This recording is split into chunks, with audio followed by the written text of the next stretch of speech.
On this episode of the Tuff Juice podcast, I had the opportunity to sit down with my actor and close friend, Robbie Jones, and he had the opportunity to just talk about some of the things that he was able to overcome. You know, redshirted his freshman year, was able to earn his scholarship onto the team, and how he pivoted into the acting space. We talked about top 5 actors, top 5 basketball players, and also getting a tweet from one of the greatest actors out there in Russell Crowe. You do not want to miss what he had to say about that. So be sure to subscribe to the Tuff Juice podcast on the Himalaya app or wherever you listen to your pods.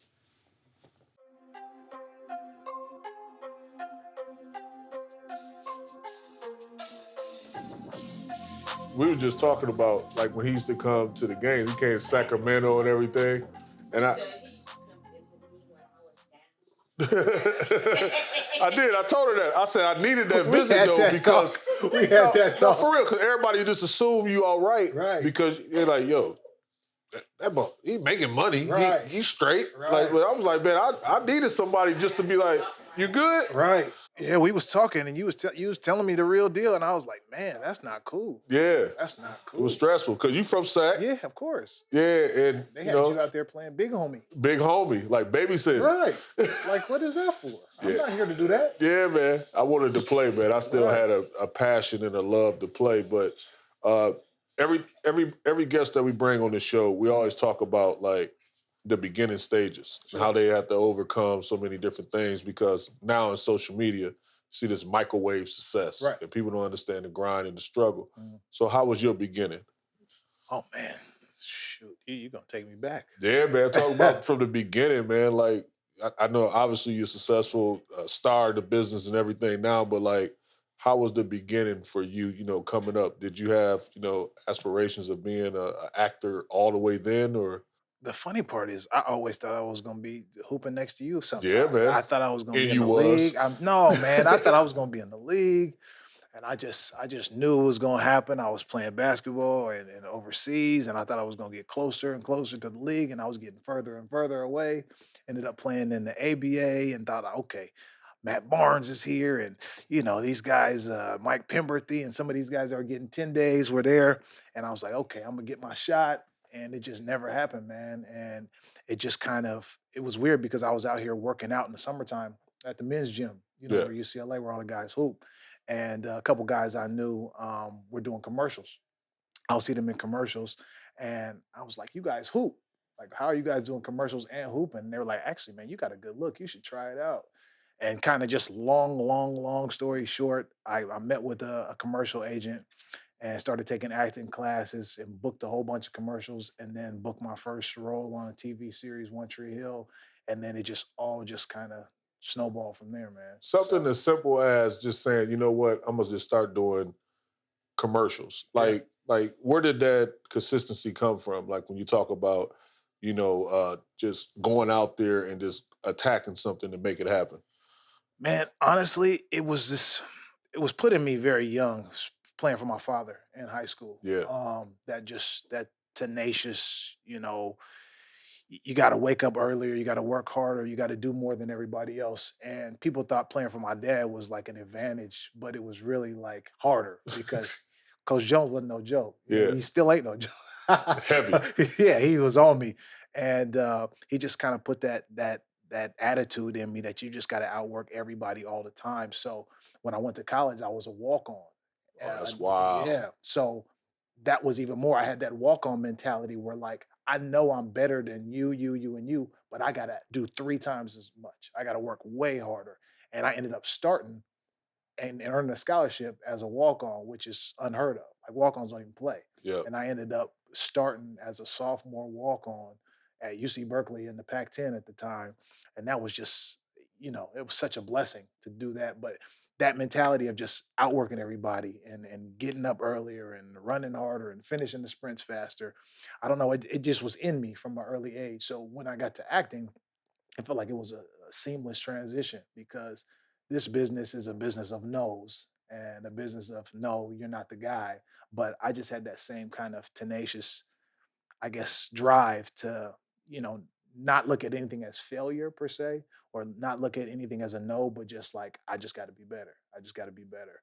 And eventually, the the Lord blessed me with a lot of opportunities, and they just worked out. And I've been working ever since I started. So, How important was the importance of education?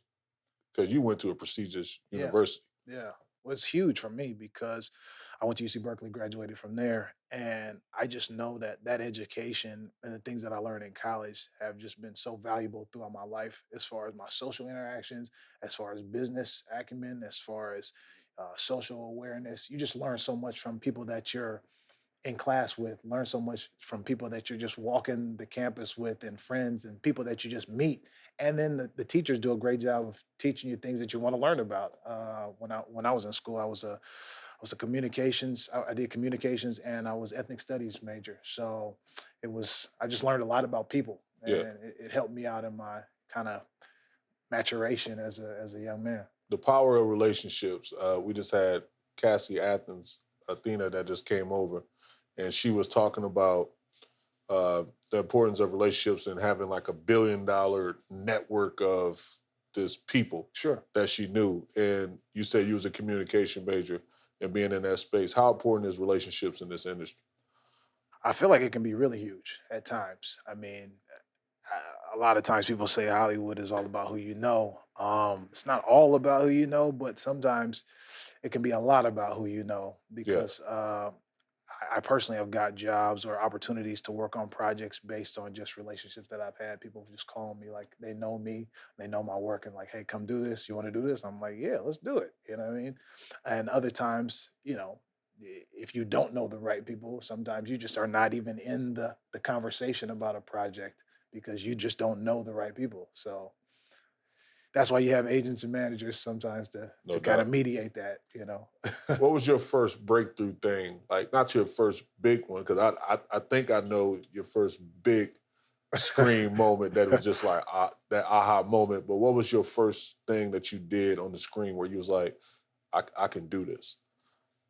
You know what? I think it was I was watching it the other day, which is very strange. It was the first scene that I filmed on the television show One Tree Hill, which is crazy. And I was like, I was nervous, but I was trying to act like I wasn't nervous, and I was playing it cool, and everybody was like, "Man, you're doing such a good job." And how So long they you been was doing it? helpful. Yeah, super helpful. Okay. And I was really blessed to have a director that was an actor, a guy named Paul Johansson, still a friend of mine. And he directed me so well. And I just remember after I finished that first scene, I was like, that was dope. That was dope. I was just wired. And I remember when I watched it back, I see my young kind of green energy, and I'm looking at it like I remember the first time I saw it, I was like, "You all right? You can do you this. can do this. You Yeah. all right? Did you convince yourself while you was watching? Like, you was like, I oh, okay, mean, that's what I look like on screen? it's funny because you want to have that confidence to go like, I can do this. I'm good. Yeah, I'm an actor. I can do anything I want to do. You know what I'm saying? But then when you actually see it for the first time, you're like, man, that was really cool. And man, there's something to this. I think I really could take off with this. Yeah. And man, it's been a blessing. Did you struggle at any time to retain like the content or the information, like reading scripts and then actually going out and doing it in real time? When I first started, that was my biggest fear, honestly. Were the words on the page. I was like, I gotta know all this. I gotta be able to It's say all. intimidating. Yeah, I was like, man, I gotta be able to say all this, and just this is a lot of stuff. But I found that with different techniques, or I mean, not even techniques, it's just a matter of rehearsal. Yeah. You give yourself enough rehearsal time. If this conversation was written down on a piece of paper and we did it 100 times, the 101st time it would be easy, Yeah. right? You know what I mean? So it's the exact same thing with acting. It's It's all muscle memory. yeah, it is. It's like you do it enough times and it's there. It does itself. Once you kind of break down the character and figure out where this guy's coming from, the words just ride on the emotions. So I had a guest on, Rick Ross, Freeway Rick Ross, and he was talking about what he did in the sports space, tennis being his sport, ironically. Really? And yeah, he was playing tennis and South Central. Freeway Rick Ross? Freeway, yeah. Highway Curb Rick service? Ross, yeah, Not getting it in. or whoa, Rick Ross. No, the real Rick Oh, Ross. okay, all right. And his idol was Arthur Ashe. Oh, what? That's crazy. So like we had 4 special guests, and now you being the 5th one, that said some of the things that you learned in sports, you applied into your new profession. 100%. So what was one of the biggest things that you took from your sports profession into your acting career? Perseverance. 100%. Perseverance. Because as you know, and any athlete knows, in sports, you're going to run up against challenges every time. You're going to run against guys that are better than you, people that are stronger than you, people that have more skills than you, or you're going to run up against a situation where, you're playing a team that's better than you, but it's about going back to the gym, shooting more jumpers, running more sprints, putting more time in, watching more film, and just getting better and having that perseverance to overcome any challenge that comes ahead of you because you're willing to work. And I feel like that discipline, like I said earlier, was something that I took to acting, and that perseverance and just being able to just do it over and over and over again, fall down, get back up. Okay, that didn't work out right. I'll do it again. Just that never take a failure as an actual failure, but just a learning experience, and just persevering and continuing to work as hard as you can.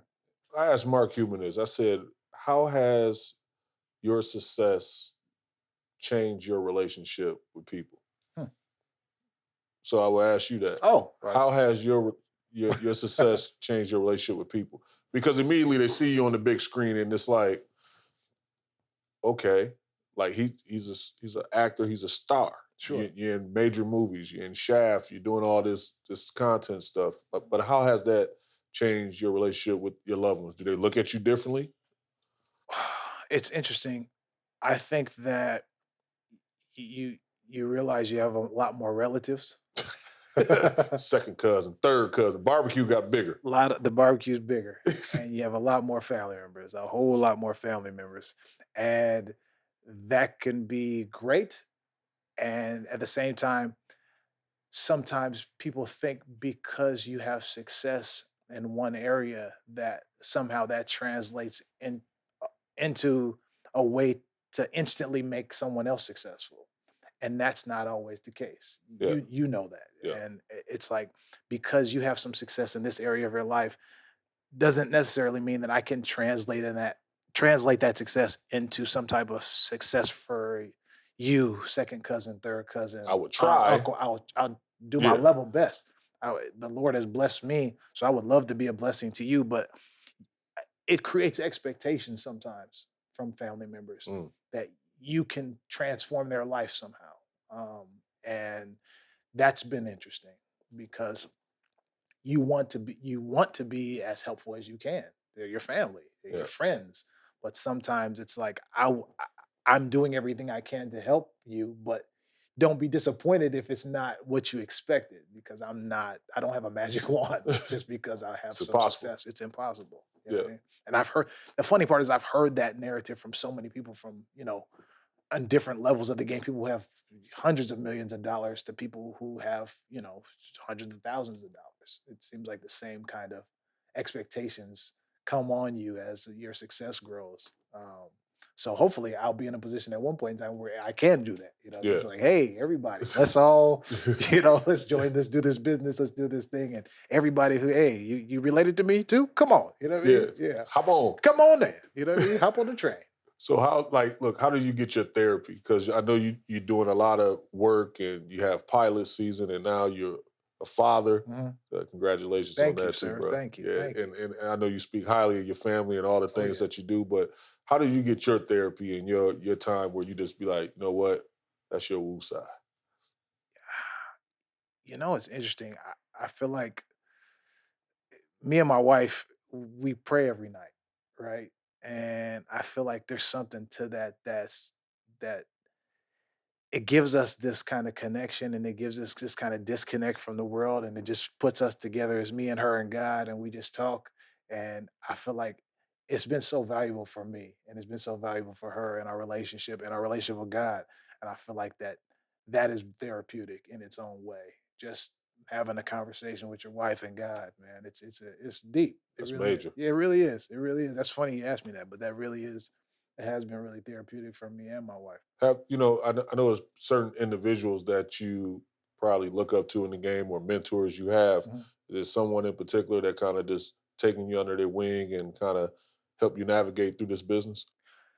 You know, I feel like a little earlier on, Courtney B. Vance, he was really, really good with me. We did that movie Hurricane Season together, and he played my father. Yeah, And kind of after that, I felt like the relationship we had was kind of almost like a family type of relationship where, he'd have me come over and me, him and Angela would hang out or whatever. And he'd come to do stuff. I'd invite him and he'd come over and it was just like it felt like he was kind of like grooming me in a way. If I had advice I needed, could call him and he'd give me some advice. And another person that I feel like has been really kind of a ear when I need to talk every now and then is Tyler Perry. Surprisingly, major. he's he's got a lot of knowledge, and I feel like he has a lot of insight as far as the business. And sometimes you have thoughts, you just text him or you call him or whatever, and he's been really good with that too. So I've tried to kind of glean as much as I can off of people that I really respect in the business, but I feel like those two come to mind right away. Mentor, mentee. Now, who are you mentoring in the process? Because I know people are starting to possibly reach out to you also. Ah, man, the crazy part is I feel like I haven't really I haven't really been doing much because I've been in full-time daddy mode when I'm not working. So, all my energy and all my life juices have been flowing into my daughter, man. It's been such an amazing ride so far, and I feel like I wish I had more. That's why I'm like, how do you have so many kids? Because I'm like, I'm pouring like a all Wayans, right, huh? right, exactly. I'm pouring all this energy into this little girl. And I'm like, if I had four of them, if I had three of them, like, oh my gosh, and then mentoring and talking to other people, you know what I mean? It's tough, and I'm like, I applaud people like you who got all that energy and that tough juice to spread Appreciate it, around. man. Okay. Salute, man. Look, I always say this, like, and I think it speaks volume as someone that grew up without a father. You know what I mean? I try to always fill the voids that I didn't have. Mhm. And it is challenging. It is tough. And now, we have a 25-year-old, we have a 19-year-old son, we have a 15-year-old that's going on 30. Her personality is just through the roof. Yeah. And, I also told you that I have a 9-year-old daughter and an 8-year-old daughter that has been recently diagnosed with T1D, type 1 diabetes. So, like, it's been challenging for the family. Mm. But at the same time, it's just like we've always been taught to just roll with the punches and just continue to move forward. Mm. So, I give them all my time, but I also like this is therapy for me, like Okay. because I enjoy like bringing information to the surface. Like there's so many people that see you on the platform, and I know you personally, Mm. and what you've meant to me, your friendship. Even though we don't see each other every day, we're Sure. connected. Of course. You know what I mean? Yeah. And I think that that's just paramount. Like I think that I have to share that with the world. Guys like you, D Wade. I talk about Mark a lot, Lev, all these people Mhm. that's just been impactful in my life. I like to just highlight them and just show the world like you can learn so much from these individuals. Wow. Yeah, man. That's I think awesome. that's what it's about. Yeah, no, that's awesome, man. I love how you use your platform, man. You inspire a lot of people, and the book was fantastic. Thank I you, don't know if brother. I told you that. Yeah, you I'm telling you, man, on camera. The book was amazing. Tough Juice. It was crazy because when I saw the post when we first dropped it, and you had sent the post, and you was head in it. You was I was in it. I was like, oh, okay. I was like, that's love, man. That meant a lot. And then you actually came up to Sacramento and just showed that love, man. I tell you, I told my wife that meant everything at the time, just because you're alienated when you cannot do what you love doing and you're trying to find what's next. Right. You know what I mean? So I Right. was trying to make that seamless transition at the time, and that visit is something that I needed. Wow. Where we didn't talk about basketball. We was just like, hey man, how's life? Right. You know what I mean? And you need people to just come in and insert themselves sometime like that. You know Absolutely. what I'm saying? So that was paramount for me at the time, bro. So I really appreciate that. Oh man, please. I had no idea, but it's anytime. Please, Yeah, you man, no already know. doubt. So what other individuals in this space, like, and other friends that you have, like, how do you try to be the best like friend that you possibly could be, or just someone that's available, even with your own stuff going on, like with family, your daughter, all Yeah. that stuff? Like, how do you balance all that? I feel like for me, the easiest thing for me to do is to respond to people. You know Yeah, what I mean? And to reach out to people. I mean, it takes nothing but a few seconds to send somebody a text to just be like, just say, "How you doing, man?" Or like, "How's your day? How's your week going? You crossed my mind today. Just wanted to say what's up." yeah, And you'd be surprised how impactful that can be on people, like you said, clearly, because I'm thinking about people a lot and I'm caught up in my own life and I'm sure they're caught up in their own life. But if you just reach out, pass a note, send a text, you know what I mean? Leave a voice message or something like that. You'd be surprised how people respond to that. And I feel like when people do that to me, I like to be quick to get back to them because if I don't have the time to go sit down with them or go, have a full conversation with them, it's easy to just be like, "Hey, man, think about you too. Good to see you. Let's talk soon," or whatever. And I feel like just those little points of contact are valuable, when maintaining friendships. yeah, no doubt. What was the best piece of advice that you ever got from somebody? The first one, which is easy, is to keep God first in everything you do. Who gave you That's that? easy. I learned that in church. Yeah, from the beginning. From the beginning, from my parents, from church, from people around me, my family, aunts, uncles, aunties, and the grandma. You know what I mean? Grandma, once you get off the phone now, grandma, keep the Lord first, baby. Yeah, Yeah, always. always. Yeah, big And I'm mama. like, oh, you already know, grandma. That's where I'm at. And the other best advice that I got was never to be afraid to invest in yourself. Whatever that means, whatever industry you're in, don't ever be afraid to spend money or spend your resources investing in yourself. A lot of people don't do that. Yeah, They get some money or get some opportunity and they just are frivolous with it yeah, and spend it and dissipate it to everybody else and then forget about, hey, I'm the product. I'm the thing that's making this thing work. I have to, like how LeBron spends all this money on his body, smart. spends all his money on his health. Still going. He's still going. And I think there's a method to that. There's a method to the madness. You spend all that money on keeping your product right. Everything else falls into place because you're this valuable product, right? Yeah. And I think that investing in yourself was a huge advice for me. And I've always taken that to heart whenever I'm doing anything. You have continued to invest in yourself and have numerous films. You just dropped one. Mhm. Yeah, and talk a little bit about that, on how you've been able to obtain and have longevity in this space.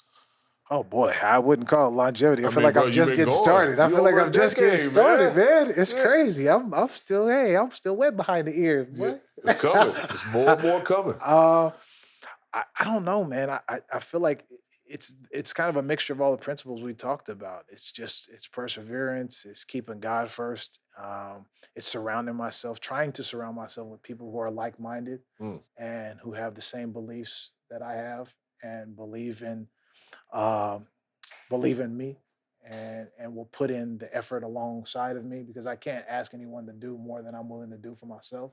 So if I'm gonna give 120%, just give 100%. You know what I mean? We good. You know what I mean? If we're gonna work together. And I feel like when you surround yourself with like-minded people and people who are driven like you, I think the sky's the limit. Was the pressures different for you? Like, rewinding back a little bit, but was the pressures different for you having a coach as a father that always probably challenged you to be better than the pack? Absolutely. It was. It was. 100%. Because Not just on the court, but in life in too, right? life, it was tough because I transferred to the school where my dad was coaching for like 20 years before I would go sit on the bench and be at the games when I was 5, 6 years old. Oh, You know what wow. I mean? So I grew up with my dad being a high school coach, and my dream was to always play for him. So So you knew what you was getting yourself into I knew already, what I was getting but you myself wanted to into, be there. and I asked him to be that way Wow. because he told me he was never like a stage dad or like, you gonna play basketball. He was like, you can play basketball if you want to, but I'm not gonna force this on you. And I'm not gonna want this more than you want this. So if you want to get up and shoot jumpers, let me know. If you want to stay after school and shoot jumpers and work on your handles, let me know. Because I have the tools to help you be what you want to be. So you let me know what you want to do, Robbie. And I was like, do it all, Dad. Put me through the ringer. And he was like, I'm gonna put you through the ringer. And I was like, do it. Yeah. And he was super hard on me.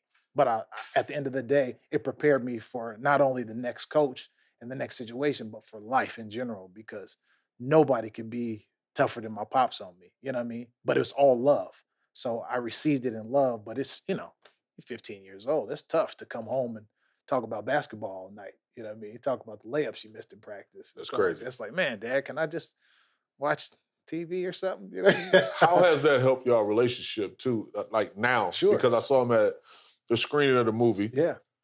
And I just saw like the joy that he talked about you. Yeah, And I saw it in his eyes. Like it wasn't a sound bite. Yeah. It was real. It was genuine. And I feel that with my son also. Yeah. Because we get up at 5 a.m., we working out and we going. So it's just a different, I don't know, it's just a different something that is. Like, can you explain that?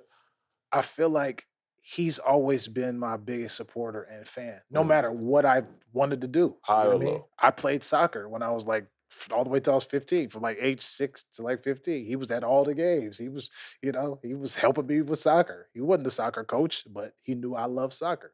And when I decided to play basketball, same thing. When I started acting, same thing. So he's just always been that guy in my corner, making sacrifices in his own life to help me out. If he needed to, you know, give his last this and that so I could go do this or go to that camp or be here, he would do that.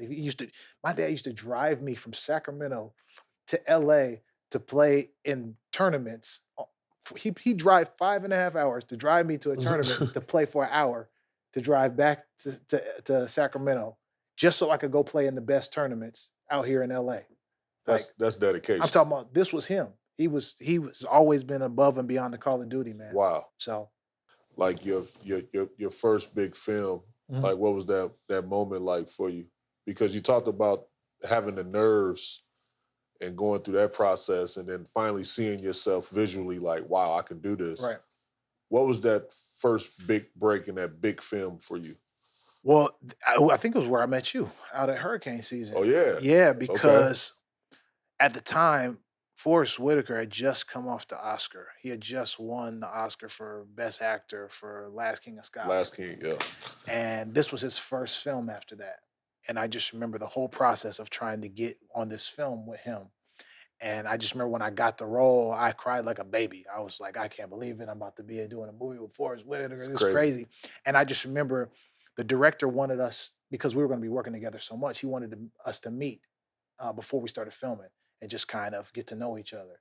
So I just remember the first time we sat at a table with me, him, and the director, I was just like, whoa, the world, like, I'm sitting here with, hi, Mr. Whitaker, sir, Mr. Forrest, sir.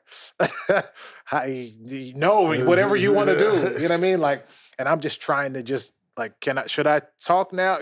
Whatever. And we're doing lines and stuff like that. And then it was like, once I got past this he was so cool, so cool. Like you would never even know he had won an Oscar. He's super humble, like asking me, what did you think about that? I'm like, what did I think? I don't know nothing. Was that one of your idols in the business? No, I just, that performance made me a huge fan of his. You know what I mean? Everybody saw Last King of Scotland. Yeah, no doubt. So I just saw the movie and he had won the Oscar. And I'm just like, he's right there. I touched him. Like, this is crazy. But once I got past that kind of like awe, and he brought me in and was like, oh man, super collaborative, I was able to just be the character that I was and give him attitude or whatever. And I just remember that was so cool, just being able to step away from it and watch it on playback and be like, that's me over there. Look at me. That's me and Forrest. You see us on the playback screen? You know what I mean? That was huge. And then just being out there for months in New Orleans doing that film was just like, I mean, I was talking about it the other day. It was an experience of a lifetime. Yep. So that was my first big, like, whoa moment. And then that led to what next?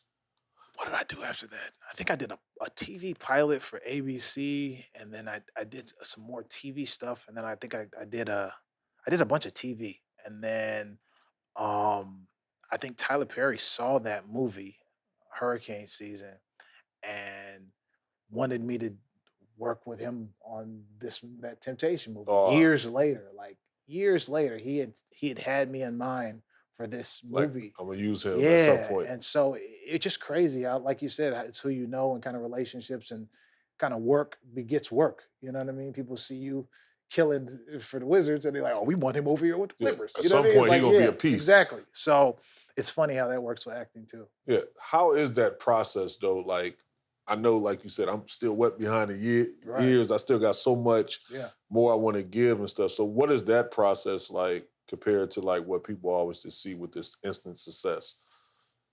I just think it's different. I think it's a completely different. I mean, no disrespect to how any of that works. I'm not familiar with the kind of like the I'm a star because I have That way, followers yeah. or whatever. I'm learning about that, and I'm throwing no shade to that, but I just think it's two different animals. You know what I mean? It's like this is this and that is that, and they're both equally as valid. They're things. They're things. I'm not the guy to ask on how to really compare them because I don't have enough knowledge of this kind of like insta fame path. I don't know that. Yeah. So you know about the grind side.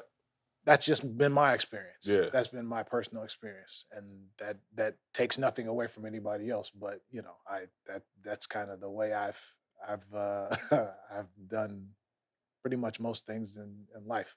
Yeah. So what's next for you as far as like what you looking for, in your current forecast of movies and things that you're looking forward to doing?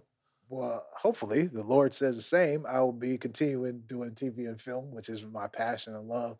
But I've also started writing over the last few years and have a few TV projects and I think one or two film projects that we have. One that's fully scripted, and we have two pilots that we've written that we're in the process of selling. So hopefully, I'll add producer and writer to my official list of IMDb credits.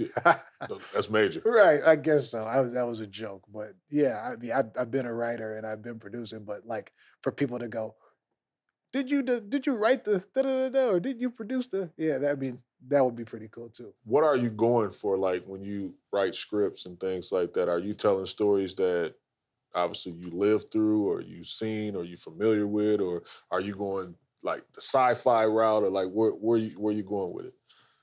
I'm a creative. I got a weird creative mind, so none of the stuff that I've been writing about has anything to do with me or my life. Nothing conventional. No. We have an esports comedy Oh that wow. has nothing to do with it. Yeah, about an agent and an esports athlete, and another show that's like for young adults about some young clones. I mean, we have a whole lot of concepts that we've been playing with, and the stuff that we've been scripting is we've been getting some really good responses on. So we're just in various stages with various projects and trying to get them off the ground, man. But that's really been fun.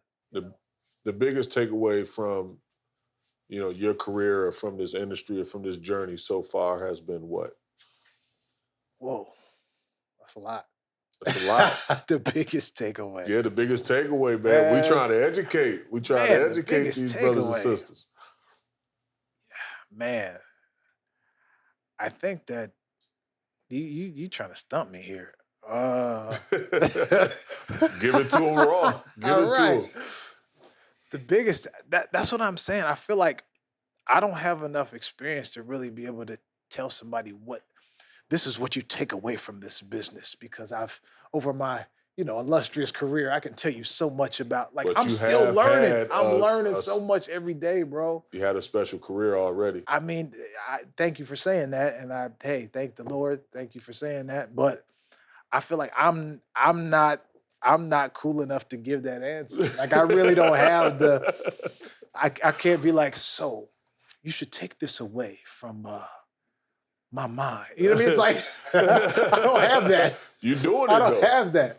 I don't have that. Maybe you could give me a takeaway from something, but I can't. I don't have that. I think you have a worldly view of things. From a basketball standpoint, you travel the world. Yeah. You're educated, and you've made it to the big screen and numerous times. And I think that, you know, any kid from different walks of life, like they're trying to tap into that space. Sure. So they see what they see on the screen. They're like, how did that person make it? So they try to take all those, the tangibles of what you've done on the route to your success and just pull away little things.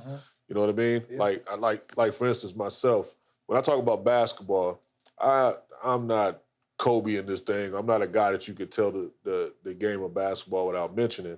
But I have like some interesting things that can really help to inspire minds to be a better version of themselves. Absolutely. So like I know that people are watching and just like, damn, I learned a lot from him, or I watched him. Like, how did he get from that to that? You know what I mean? Yeah. Because it's a grind. Yeah. And I just know you have like so many gems you can just drop without even knowing that you're dropping gems. Because we just having conversations. Because like even when we talk, and we was like, I remember pitching a project at you, and you threw some stuff at me, but you was seasoned in the game where you gave me knowledge. I was like, damn, I didn't even know to look for that. You know what I'm saying? You was like, that don't make sense. Right. You know what I'm saying? But you educated me without even. I wasn't even trying to. You were just talking. I was just talking to you. See what I'm saying? Like it just happened organically. Right. Yeah, man. Yeah. It's deep. I mean, it can be. It can be. It can be deep. I just feel so blessed, man, to just be in a position where people are interested in anything that I'm doing, or feel like they can watch something and be entertained or be moved. That's really what drives me when I'm picking projects, is to find something that people are going to be moved by. You know what I mean? Something that you'll be able to watch and take something away from it. It's not like you just brainlessly watch it and be like, oh, okay, that was cool, and then go on to the next thing. I want someone to have a conversation after they see something I did, or learn something after something that I've done on the screen or something like that. Every project, you know, you're not lucky enough to get that, but that's the goal, you know? Yeah, I know you have a broad list, but I'm going to get to your short list. Because me, I have a broad one also. They say, who's your favorite NBA players all time? And I'll be like, easy. Man, Kareem, Magic, Jordan, yes. Say them. All those. Say those. But start with those. ASAP. Please start with those. To the rest Please of that. start with those. But these cats nowadays be tripping. So when you CB. I already know the conversation is wild. It's super wild. Super wild. Who's your greatest? Come on, man. Top MJ. Top five. MJ, easy. Kareem. Bam. MJ, Kareem, Magic. You already said the easy like top five. You got to have them three in there. Hands you have down. to have them three in there. Cemented in. The other two, you can pick and you can play around with those. But you like, how do people have these top fives and don't got Kareem in there? Yeah. How do you not have Kareem in the top five? That's when you so wild. It's so wild. And when I say it, they be like, what? I'm like, dude, he has 38,000 plus points. It's unfathomable to think that you can list the top five of NBA greats and not have Kareem Abdul-Jabbar in it. Like, that's crazy. That's crazy. But I get stuck because it's so much wealth of talent. So now I'm gonna pivot to this discussion. Pivot, brother. Go ahead on and pivot. If you have your top five basketball players that, you know, in this discussion, who's your top five actors that you just like? That's my Mount Rushmore of actors right there. Okay. I'm giving you the disclaimer, right? This is not the top five greatest actors that's ever lived or anything like that. But like, this is just who I like to watch. Like, really I need to hear this. Like, I love to watch these people. Right? Yes. I love to watch Denzel. Like, boom. Whatever he's doing, I'm just like, please, I want to see it. You know what I mean? These are gonna throw you off because these are people that I like to watch. I love Matt Damon. Like, okay, people sleep on Matt Damon. Go back and watch. Why is that though? Go back and watch Good Will Hunting. Oh, come on. And you'll be like, this cat is amazing. Like, he just destroyed acting. Like, he was like, range. He has range. Oh my gosh. Yeah. Oh my gosh. He'll give you Jason Bourne and they give you, come on. Like, oh man. These are people that I love, right?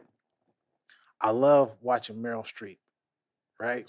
She's only nominated for an Academy She's Award every a year. monster. A monster. I just watched a movie with her the other day. It was like, oh my gosh, how did she do that? Yeah, she's special. Yes. I mean, those are like for me, like up there, whatever you got going on, I want to see it. You know what I mean? Like Must watch. I do searches like on my like just on direct TV. Like I put in the name and see if there's anything out there I haven't seen that Matt has done or that Denzel has done. Or, That's crazy. The other two, you could it give and take. It pops in and out. You know what I mean? My top five, the other two pop in and out. I really I don't know if I want to say it. I don't know. I don't know if I want to say them because they're a little. You can put it out there, man. You can put it out there. You know, sometimes it's up and down. You know what I mean? But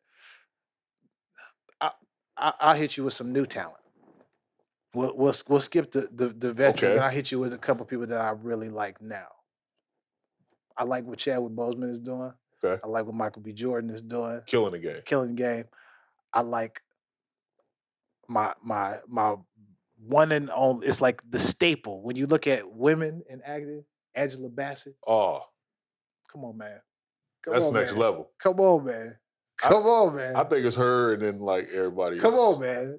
It's like there's so many actors that come to mind. Don Cheadle is one of my favorites. I don't know. There's just so many people that come to mind that are like, I love watching their work. But those three right there, those are ones that I'm like, I'm glued in. Yeah. Like, for some reason, Matt Damon and Denzel, of course, at the top, they could do no wrong in my eyes. I remember when you did the screening of For American Dreamer, Mhm. and then fast forward when it actually came out, Russell Crowe. Let me go ahead on. Tell me about that moment. Let me go ahead on it and back the truck up for a second. I gotta throw Russ back. See, he's in and out. I didn't want to see. That's what I'll say. I didn't want to sprinkle him in there because he's for sure in the top 5. But like, you know, sometimes people move around a lot. Russell Crowe is like the actor's actor, like your favorite actor's favorite actor type of dude, that's right? Powerful. And when he made the comments that he made about my performance, I was like, I didn't know what to think. I was like, it's not this ain't right. Like, come on, man. And I think what you're talking about is the stuff that he said. So I'll tell you the little bit longer story. If you have, do you have a second? Cool. Okay. So the director of American Dreamer, I did a film called American Dreamer. I'm not going to assume that you know what this is. I did a film called American Dreamer with Jim Gaffigan, and the director was Derek Bort. And I was invited. Right. So in this film, I play a disturbed young man. No, none of that. So Derek Bort, the director of the film, right? He did a film after American Dreamer with Russell Crowe. And he showed, I guess he had shown Russell a copy of the movie before it came out, just to kind of give him an idea of kind of the stuff that he had been working on. And the director, Derek, called me randomly, maybe like 5 or 6 months ago, and was like, hey, just so you know, no, he texted it to me. He was like, just so you know, you have a huge fan in Russell Crowe. I just got off the phone with him, and he called me out of the blue and just wanted to talk to me for like a half an hour about your performance in American Dreamer. Have a good night. And I was like, I'm sorry, wait, what? Like this, right. I was like, wait, what? Wait, Russell Crowe? Like, he was like, yeah, you know, stay hungry, keep grinding. Russell Crowe loves your work. He just wanted to talk to me out of the blue about your stuff for like a half an hour. Have a good night. And I was just like, hold on, this can't be right. Oh, snap. And he just kept the conversation short. And I was just like, babe, look at this. Russell Crowe likes my stuff. I was like, it tripped me out, right? So then fast forward to when the movie came out, he starts tweeting about Robbie Jones, incredible performance, blah, blah, blah. And I was like, he's now saw telling everybody Telling the in world. the world, his million and something followers and the people. I was like, why? Like, that's me, really? Dang, thank you, sir. I don't know what to say. And stuff like that just humbles you. If you're, I mean, I like to think I'm pretty humble, but like that stuff just kind of sits you down and it's like, man, God is really good. You know, people are really paying attention to what you're doing, and you're doing something okay. You're doing something all right. You know what I mean? And for him to say the stuff he said was just, it's still been mind blowing, and I'm still processing it to this day. But that was a big moment for me as an actor. Bro, I feel it, man, because it brought me back to when I was working with Isaiah Thomas on set at Turner. And I was calling the game with him, and I'll never forget, I had Isaiah Thomas on my wall. Zeke. The bad boys, on, man. So like now I'm sitting next to him and I'm critiquing the game and I'm breaking down. He said, man, I like the way you evaluate the game of basketball. Like, I didn't even look at it like that. And he said, like, you just put me up on something, young fella. And I was just like, so I was just like, yeah, appreciate that. And, I was like, yeah, it's an honor.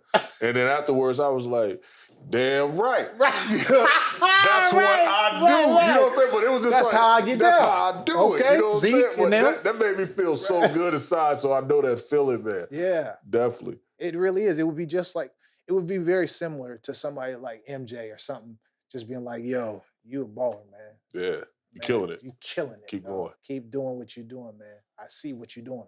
I saw your last game. You was killing it, dog. Yeah. Like, no, seriously, you was killing it. You'd be like, man. You like, for real? MJ, really? Thank you, man. Like, what? You go call everybody and be like, yo, MJ is, Yeah, it's next level, right, man. you go do it. I had to ask you this, man.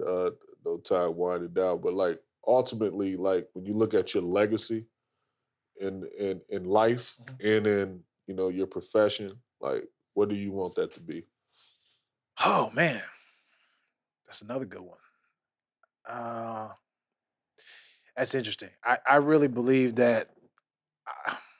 I think I want people, when they think about me and think about the things that I've done, I think I want them to know that the things that I did were from a good place and for a good reason. You know what I mean? I want my daughter to be able to look at her dad and go, I'm proud of that guy. Like I think he did everything that he could do to make life great for me. I want to be a great father. I want to be a great friend. I want to be an amazing husband. You know what I mean? Like those are the things I want to be remembered as and looked up as. And of course I want to be a great actor, or a great businessman, and a great writer. But I think the core for me is about family. You know what I mean? How your family views you, the people that are important views you. And if I can leave a legacy of being an amazing father, a fantastic husband, of awesome son, you know what I mean? I think I've done okay. You know what I mean? Appreciate that, bro. Yeah.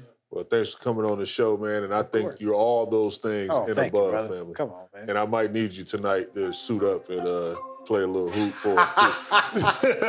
My man, of course.